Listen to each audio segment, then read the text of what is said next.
আসসালামু আলাইকুম। কেমন আছেন বন্ধুরা? আশা করি আল্লাহর অশেষ রহমতে ভালো আছেন। আমিও আল্লাহর রহমতে ভালো আছি। আজকের ভিডিওটি রাইড শেয়ারিং নিয়ে নয়, একটা বিষয়ে শেয়ার করার জন্য ভিডিওটি করতেছি।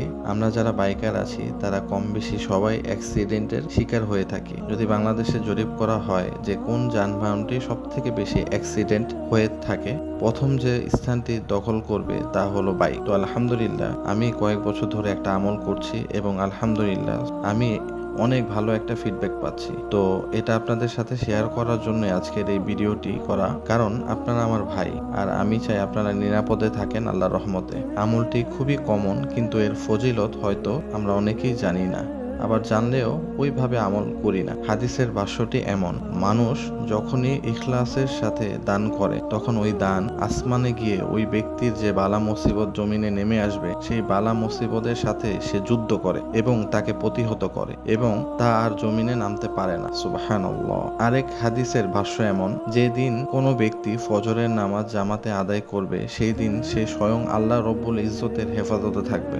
সুবহানাল্লাহ। একটাবার চিন্তা করুন একটু, যদি বলা হয় আমেরিকার বেস্ট সিকিউরিটি টিম আপনাকে প্রোটেকশন দিবে, তাহলে আপনি কতটা সেফ মনে করবেন নিজেকে? অনেকটাই চিন্তামুক্ত থাকবেন, তাই না? আর বলা হচ্ছে স্বয়ং আল্লাহ রব্বুল ইজ্জত, তিনি কে? তিনি হলো রাজাদের রাজা। সব রাজারা তার পায়ের কাছে পড়ে থাকে একটু রহমতের আশায়, আর তিনি আপনাকে প্রোটেকশন দিবে, ভাবা যায়? সুবহানাল্লাহ। নিশ্চয়ই তিনি মহাপবিত্র এবং মহা সম্মানিত। এই রহমত পেতে করণীয় কি? শুধুমাত্র প্রতিদিন ফজরের নামাজ জামাতে আদায় করা। আলহামদুলিল্লাহ আমি দুইটি আমল খুব জোর দিয়ে করি এবং এর ফিডব্যাক আলহামদুলিল্লাহ আমি সব সময় পেয়ে আসছি এবং এটা আমি ফিল করতে পারি যে এই আমলের কারণে আল্লাহ আমাকে এই বিপদ থেকে উদ্ধার করেছে।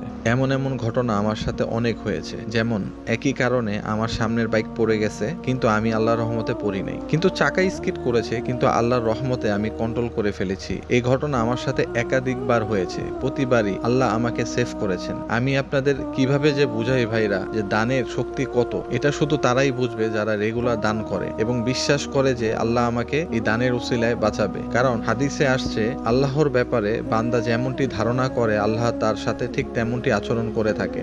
সো চলেন আজকে থেকে নিয়ত করি যে এখন থেকে নিয়মিত দান করব, সেটা হোক 2 টাকা। তো বন্ধুরা আজকের জন্য এখানেই বিদায়। আগামী ভিডিও দেখার আমন্ত্রণ রইল। ভিডিওটি দেখে যদি আপনার ভালো লাগে এবং আপনার মনে হয় যে মানুষের উপকারে আসতে পারে, তাহলে ভিডিওটি শেয়ার করে দিবেন। আসসালামু আলাইকুম।